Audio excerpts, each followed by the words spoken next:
Greetings from Washington, D.C. I just came out of the final session of the Senate impeachment trial of the President of the United States. And I want to begin by thanking the thousands of Alaskans who called or wrote in about the impeachment trial that we've been undertaking in the Senate over the past 3 weeks. Regardless of which side of this debate you are on, your engagement is appreciated.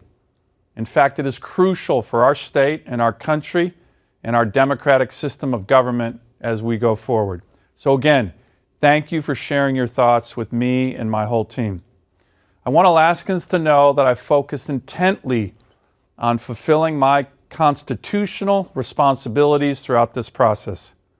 I have refrained from talking to the media during the trial and before I could fully absorb all the materials, hundreds of pages of briefs, speeches, and historical records, dozens of witnesses and video clips, arguments from both sides, equal arguments from both sides, and close to 200 questions from my fellow U.S. senators. This afternoon, I voted to acquit President Trump of both charges brought against him by the House of Representatives. In so doing, I voted against overturning the 2016 vote of millions of Americans and tens of thousands of Alaskans, and against removing the president's name from the 2020 ballot, which is what the Democratic House members sought during this impeachment trial. For now, I want to spend a few minutes highlighting some of the issues that came to the forefront as I was considering my votes. I've written a much fuller account of my thinking that will be published in the official record of the impeachment and which is on my website. First, nearly everyone, both in the House and in the Senate, and when you look at the sweep of American history, agree on one thing: that purely partisan impeachments are not in our nation's best interest. The framers of our Constitution, like Alexander Hamilton, actually highlighted this as a specific danger to the Republic. They feared, as do I, that the weaponization of impeachment as a regular tool of partisan warfare, if that were to happen, partisan impeachments every few years would incapacitate our government, undermine the legitimacy of our institutions, and tear our country apart for decades to come. Nevertheless, the House still took the dramatic and consequential step last fall of launching the first purely partisan impeachment in U.S. history. That's a precedent I don't think we want to go down. Second, the way the House went about its impeachment investigation and its arguments before the Senate had the potential to undermine other critical constitutional norms, such as the separation of powers. How did they do that? Well, in many ways. Let me just give you a few examples. You might have heard the claim by House Democrats that in the Senate, we were blocking additional witnesses, thereby creating a trial that was less fair. But what you might not have heard is how the House managers claimed dozens of times in their case to the Senate that they had, quote, overwhelming evidence in the existing record to impeach the president, thereby undermining their own rationale for the need for more evidence. And in terms of fairness, it is well documented that the Democratic leadership in the House just conducted last fall the most rushed, partisan, and fundamentally unfair House impeachment proceedings in U.S. history that lacked the most basic due process procedures afforded Presidents Clinton and Nixon during their impeachment investigations. This was a fact.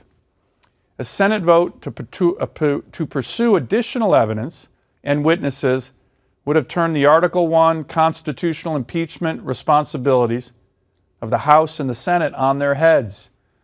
It would have required the Senate to do the House's impeachment investigatory work, even when the House affirmatively declined to seek additional evidence last fall, such as subpoenaing Ambassador John Bolton all because of Speaker Pelosi's artificial deadline to impeach the president by Christmas. Also, the second impeachment article charged the president with obstruction of Congress. The House managers say that the president committed an impeachable offense by resisting House subpoenas for witnesses and documents, but what they weren't telling all of you and us in the Senate is that for decades, presidents from both political parties have asserted executive privilege when Congress demanded documents or witnesses. This is commonplace. And what usually happens in that regard is that in these cases, Congress and the executive branch come to an agreement, an accommodation, or litigate who has the right to such evidence. In this case, however, the House didn't try either path. Instead, they immediately declared a president seeking to assert these kind of defenses and defend himself and his administration is undertaking an impeachable offense. In my view, this was setting a dangerous precedent for our separation of powers. Finally, let me address the president's actions that were the primary focus of this impeachment trial and the basis of the House's first article impeachment, the claim that he abused his power. I believe that all presidents have the right to investigate interference in U.S. elections and credible claims of corruption or conflicts of interest, particularly in countries where America sends significant amounts of foreign aid, like Ukraine, and where corruption is endemic, like Ukraine. Were the president's actions perfect? No. Despite having the authority to investigate corruption in Ukraine and investigate Burisma, I believe the president should have requested such an investigation through more official and robust channels, such as requesting cooperation through the U.S. Mutual Legal Assistance Treaty with Ukraine, with the Department of Justice in the lead. But none of this even remotely rises to the level of an offense that merits removing the President of the United States from office. What the House managers were asking the Senate to do is not just overturn the election results from 2016, nullifying the votes of millions of Americans, but to remove the president from the 2020 ballot, even as primary voting has begun across the country. This has never happened in our country's 243-year history. Such an unprecedented step would have done infinitely more damage to the legitimacy of our constitutional republic and political system than any mistake or error of judgment the president may have made.